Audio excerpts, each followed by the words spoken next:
शिव कथा कह रही है, आप दिल से उससे जो निवेदन करते हैं वो सुनता है। देवराज ब्राह्मण की माता ने दिल से जल चढ़ाया था तो वो चढ़ाए गए जल का पुण्य देवराज को मिला। प्राण छूटते समय बेलपत्री का वृक्ष मिला, उस बेलपत्री के वृक्ष के नीचे प्राण त्यागे तो भगवान शंकर के धाम चला गया।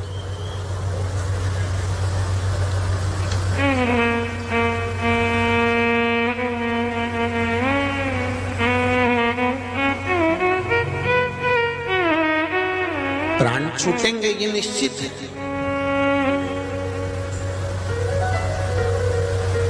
पर शिव की आराधना करते करते प्राण छूट जाए तो इससे बढ़कर कोई सुख नहीं है। कई लोग कहते हैं महाराज जी वो अमरनाथ गए थे और मर गए, कोई कहता है वो केदारनाथ गए थे और मर गए, कोई कहता है कि वो वहां गए थे तीरथ और मर गए, कोई कहता है वो भगवान के दरवाजे गए थे वो मर गए। उनको भगवान को तो कम से कम बचा लेना था। पर शिव महापुराण की कथा कह रही है मरना निश्चित है। राजा परीक्षित की भी कथा भागवत में लिखी हुई है कि सर्प डसेगा तू मरेगा ये निश्चित है। बेटों ने कांच का महल बनवा दिया था, उसमें अपने पिताजी को रख दिया था, तो भी तक्षक नाग अनार का रस गिलास में भरा कर जा रहा था, उस गिलास के नीचे पेंदी में चिपक कर तक्षक नाग चले गया था और राजा परीक्षित को डस लिया था। मृत्यु 7 ताले में भी बंद कर दो तो भी आएगी ये निश्चित है। पर भगवान से कहना कि तेरे धाम में अगर मेरे प्राण छूट जाए तो इससे बढ़कर कोई सुख नहीं हो सकता, तेरे द्वार पर मेरे प्राण चले जाए इससे बढ़कर कोई सुख नहीं है।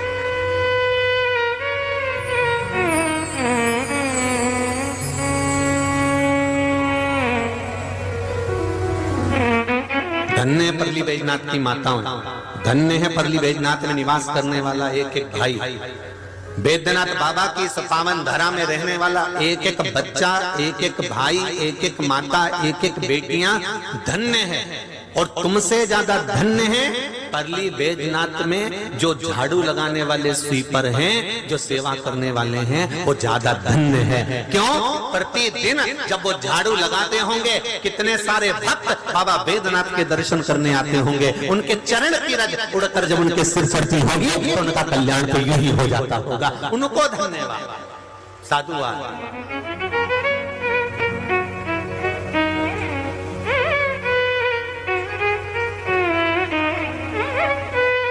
कितनी धन्यता, कितनी कितनी प्रबलता। अरे लोग एक अतिथि के लिए तरसते हैं, यहाँ तो रोज अतिथि आते रहते हैं, प्रतिदिन बाबा के दरबार में अतिथि। और कितना प्रमाण दिया अतिथि के लिए। एक ब्राह्मण जिसके पास में कुछ भी नहीं था, बस वो पांडित्य कर्म भी करना नहीं जानता था कि पांडित्य कर्म कैसा होता है, पूजन कैसे कराना चाहिए, पाठ कैसे करना जाना चाहिए, यज्ञ कैसे कराना चाहिए। बस अपना दोनों समय का गायत्री का स्मरण करता, गायत्री का जाप करता। उसके घर में बेटा था, बहू थी, पत्नी था और अपने खुद थे। 4 लोगों का परिवार था। वो जाता और जो किसान अपनी किसानी में से फसल काट कर ले जाता, उसकी फसल कटी हुई जगह में जो दाने नीचे गिर जाते थे वो ब्राह्मण उसको उठाकर इकट्ठा कर कर अपनी पत्नी को लाकर दे देता था और उसी से उसका गुजारा चलता था।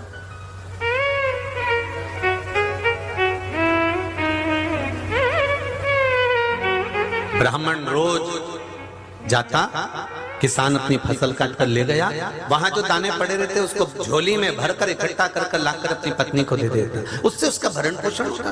वो इकट्ठा कर कर रख लेता था, वही खाते थे। अब एक बार नगर में अकाल पड़ गया, अकाल पड़ गया तो सब समाप्त हो गया, अनाज भी नहीं बचा। एक बार उसको मालूम पड़ा कि पास के गांवों में फसल लगी है और किसान फसल काट रहा है, तो ये अकाल पड़े हुए समय में उस पास के गांव में गया, कुछ थोड़े से जौ मिल गए, उन जौ को उठाकर ले आया, अपनी धर्म पत्नी को लाकर कहा इसको पीस लो, आटा बना लो। आटा बनाकर हमने 12 दिन से कुछ नहीं खाया है, थोड़ा सा खा लेंगे, सबके हिस्से में आ जाएगा। आटा जब बनाया मात्र एक मुट्ठी आटा तैयार हुआ।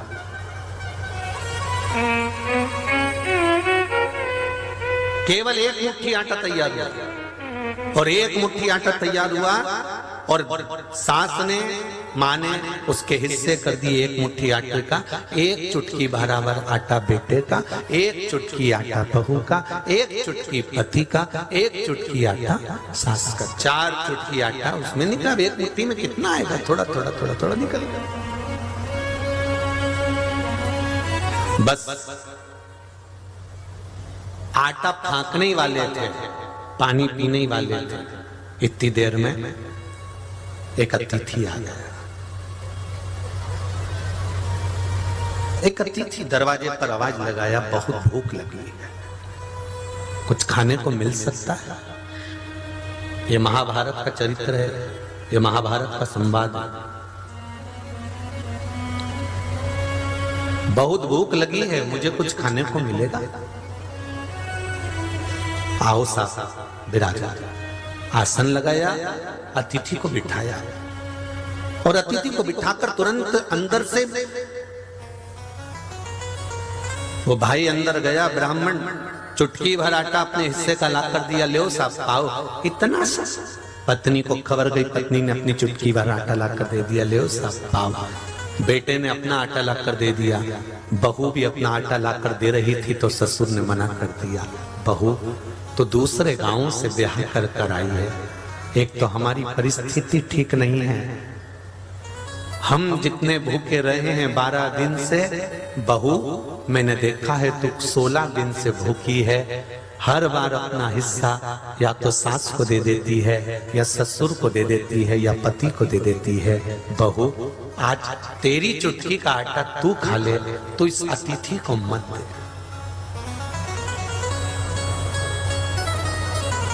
वो तो उस समय की बहू थी, आज की होती तो कमरे में जाके निपटा जाती। पहले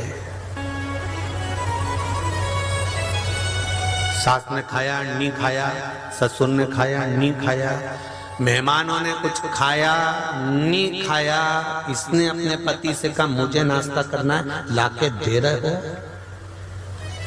बेचारा भेरू गया, जगदम्बा को समोसा लाके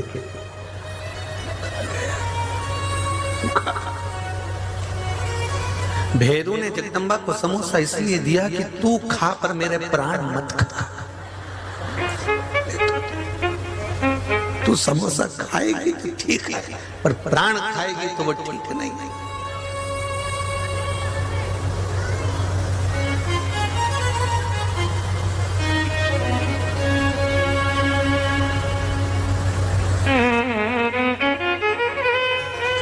पहले के समय में बेटियों को डर लगता था कि सास कैसी मिलेगी। मैं तो बोला ही नहीं, मैं तो बोला ही नहीं।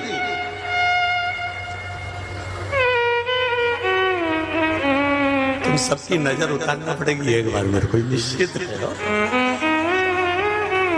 सब सुन के चतुर हो गए हो तुम लोगों। पहले बेटियों को लगता था सास कैसी मिलेगी, पर आज के जमाने में सास को सोचना पड़ता है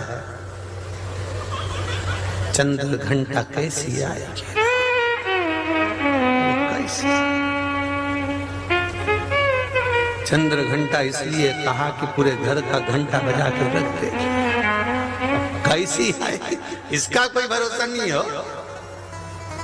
आज हमको सोमानी जी तुम्हारे अच्छा लगा, जैसे ही मालूम पड़ा कि बहू ने कहा कि पापा को बोलो गुरुजी इनने व्रत रख लिया, और व्रत रख लिया तो सोमानी जी को चक्कर आ रहा। तो हमने कहा कि तुमने व्रत क्यों रखा, एक काम करो ना कि कोई दूसरा व्रत कर ले, तुम अवस्था के अनुसार व्रत कम करा करो। तो इतने में बहू बोली मैंने तो इनको कहा मेरे पापा को कि पापा जी व्रत मत करिए, मैं कर रही हूँ ना व्रत, आपके हिस्से का ही है।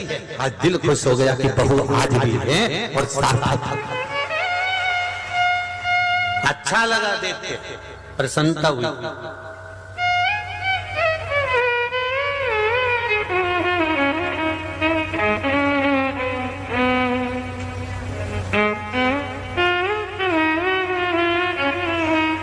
कोई पूछ रहा था गुरुजी राधा और रुक्मिणी अलग अलग थी क्या भगवान कृष्ण के समय पर, आपका क्या विचार है?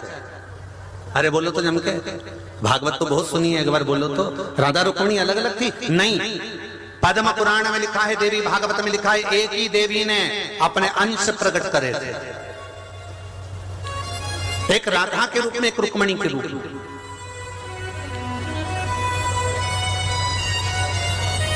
दोनों में कोई अंतर नहीं। कहा राधा जी से भगवान ने विवाह नहीं करा, रुक्मणी जी से शादी करी, राधा के साथ भगवान की मूर्ति की पूजन होती है, तो दोनों में कोई अंतर है ही नहीं। राधा रुक्मणी दोनों एक है, दोनों एक। बस रुक्मणी और राधा में एक अंतर है, राधा जैसे एक बहू में जो अंतर होता है, बहू जो होती है ना, एक नौकरी करने वाली बहू को देखना जो बाहर रहती है, बेंगलोर रहती है, मुंबई रहती है, पुणे रहती है, वो सर्विस भी करती है और घर में आकर तुरंत आते से बच्चों का काम भी, बेटा आया कि नहीं आया, बहू कहाँ गई, बच्चे आए कि नहीं आए। सर्विस करने वाली बहू बाहर रहेगी तो सर्विस करेगी, रुआब से रहेगी, ठाठ से रहेगी, काम भी करेगी, सब कुछ करेगी, वर्क पूरा करेगी। घर में आते से मेरा बच्चा कहाँ गया, मेरा बेटा कहाँ गया, तुरंत बच्चे के सिर पे हाथ फेरेगी, बच्चे भी उससे चिपक जाएंगे, तुरंत जाएगी, ना जाने इन्होंने भोजन करा कि नहीं करा, वो भी सर्विस से आ गए होंगे। अब देखो जरा, एक बहू सर्विस करती है, घर आते से बच्चों से लाड लड़ाती है, तुरंत पहले सोचती है कि किसी ने खाना खाया कि नहीं खाया और रसोई घर में चली जाती है। एक सर्विस कर कर पत्नी आती है और एक सर्विस कर कर पति आता है। पति जब सर्विस कर कर आता है तो अटैची फेंक कर, रिमोट हाथ में देखकर सोफे पे दम जाता है, तुरंत चालू। अब इसको पानी भी चाहिए, सुनो एक गिलास पानी ला दो, तो ये तो सोचो कि वो भी सर्विस कर कर आई है, वो भी नौकरी कर कर आई है, पर आते से ही उसने पहले अपने बच्चों से लाड लड़ाया, प्रेम करा, फिर उसको लगा ये भी भूखे होंगे, मेरे बच्चे भी भूखे रहेंगे, इसलिए वो अंदर गई, भोजन बनाया, उसने भोजन ला कर दिया। और इतने बड़े बड़े मिहिर पैदा हो गए आज के जमाने में, जब टेबल पे खाना खाने बैठते हैं तो पास में रखा हुआ गिलास भी नहीं उठा सकते, तो भी कहते हैं दे देना गिलास।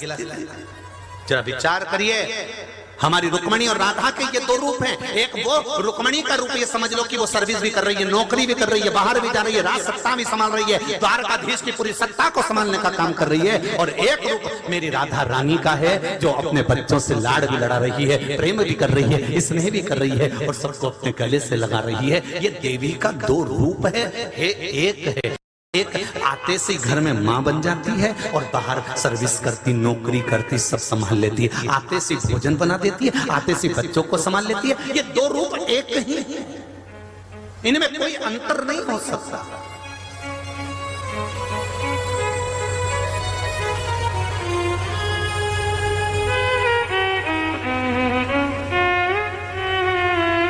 घर की प्रत्येक बहू, घर की प्रत्येक बेटियां, इनमें कोई अलग विभाजन नहीं है। बाहर जब काम पड़ता है तो दौड़कर कार्य भी कर लेती हैं और जब घर में जरूरत पड़ती है तो पूरा काम करने के लिए तत्पर हो जाती है। बस उनको एक बात चाहिए कि जिस समय वो सत्तू बना रही हो तो सास आकर टोके नहीं कि तूने ऐसा बना दिया। फिर उस समय पर सास को चाहिए या तो सिखाए या फिर उसमें ऐब ना निकाले, जैसा बना है भगवान को समर्पित कर प्रसाद के रूप में पाले तो घर चलता है, तो परिवार चलता है। अब तुम्हारे घर में तो एक एक दो दो बहुएं होंगी, पार्वती जी की कितनी बहुएं थी जरा अंदाजा तो लगाओ। गणेश जी की रिद्धि सिद्धि, कार्तिकेय जी की फिर दो, जरा अंदाजा लगाओ तो सरी घर में इतनी बहुएं और कितना बड़ा परिवार था। गणेश जी के छोरा छोरी देखो, अमोद, इनको शुभ और लाभ को देखो, फिर बेटी संतोषी को देखो, फिर अमोद और प्रमोद को देखो, फिर उनकी बेटी अशोक सुंदरी की 100 लड़की और 2 लड़के। जरा हिसाब तो लगाओ कि कितना नाती पंती परिवार कितना बड़ा था भगवान शंकर का, तो भी उनके घर में कभी क्लेश नहीं होता था। क्यों? क्योंकि जब गणेश जी का विवाह करा था तो शंकर भगवान ने पार्वती जी से कह दिया था, गणेश जी का विवाह हो रहा है, पार्वती क्या चाहती हो? पार्वती जी कहती है मैं कुछ नहीं चाहती, रसोई घर की चाबी बहू के हाथ में सौंपना है और मुझे माला पकड़कर आपका गुणगान करना है। क्यों? इसके सिवाय कुछ नहीं। तो भगवान शिव ने कहा मान लो अगर बहू ने तुम्हें ताजी रोटी नहीं दी तो शंकर भगवान से पार्वती जी बोली जो भाग्य में लिखा होगा उसको कोई नहीं टाल सका है, जैसा मिलेगा वैसा पाएंगे। जो किस्मत में 50 फोटो देखे होंगे, 50 जगह बायोडाटा गया होगा, 50 छोरे देखे होंगे, 50 छोरी देखी होगी, एक से बढ़कर एक लड़कियां, एक से बढ़कर एक लड़के देखे होंगे, पर तुम्हारी किस्मत में यही लिखी थी और तुम्हारी किस्मत में यही लिखा था। तो सोचो जब इतने देखे छाटे बीने तब ऐसा मिला, तो ये भाग्य में लिखा तो ही तो मिला, नहीं तो दूसरे से नहीं हो जाता। जो ललाट पर लिखा हुआ है उसको कोई नहीं टाल सकता। कई बेटियां कहती हैं मेरा मन नहीं लगता इस परिवार में, मैं तो रहना ही नहीं चाहती इसके घर में, मेरे को तो रहना ही नहीं। और तुरंत गई और अदालत में उसने केस लगाया और लगा लोगों के, और उसने तो कहा मुझे तो तलाक चाहिए। तो मेरा बेटियों से निवेदन है तुम तलाक ले लो, मना नहीं है, पर यह मत सोचना कि तुम्हें इससे जोरदार मिल जाएगा। तुम्हारे भाग्य में अगर जोरदार लिखा होता तो पहली बार में मिल जाता, फिर तो 10 शादी भी कर ले तो ऐसा ही मिलने वाला है। इसलिए मेरा जीजियों से निवेदन है 50 बार झगड़ा हो जाए, घर में कितनी लड़ाई हो जाए, कहीं नहीं जाना, अपन तो इन्हीं की छाती पे मूंग डलना। घर के लोग कितनी लड़ाई में तुमसे कह दें कि अब हमें संबंध नहीं रखना, तो भी कह दो मैं तो नहीं जाऊं चाहे कुछ भी हो जाए। और लड़के माई के 1% मत जाना जीजियों, हाथ जोड़ के निवेदन है, बिल्कुल मत जाओ।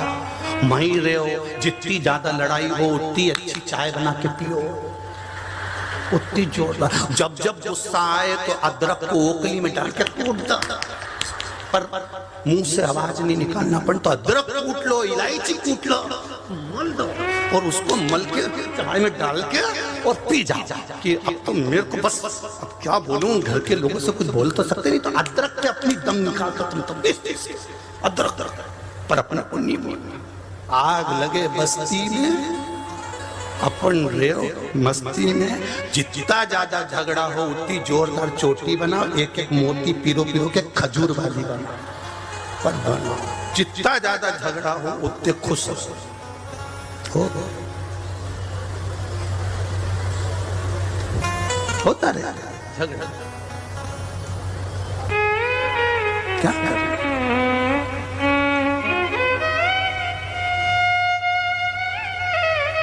घर का कोई व्यक्ति अगर आपसे बात नहीं करे तो एक आंख में काजल लगा लो, एक में लगाओ मत। जान करके उसके सामने जाओ, जो बात नहीं कर रहा तो बोली देगा पगली है, एक आंख में काजल लगाया, एक आंख में लगाया, या इधर लिपस्टिक चिपका के चली जा नीली पीली करके तो भी बोल देगा। सास भी कह देगी भगवान जाने कहाँ की बहू आई, राम ये प्रेम फिर नहीं मिलना है। प्रेम वो कल वाली कथा आ गई, या तो प्रेम में रह लो नहीं तो प्रेम फोटो की फ्रेम में तो एक ना एक दिन जाना ही है, तो इसलिए अच्छा है कि बोलो तो जम के प्रेम में रह ले। जितना रहोगे खुश उतना जीवन का आनंद होगा। शिव कथा आनंद की कथा है, आनंद का विषय है। अब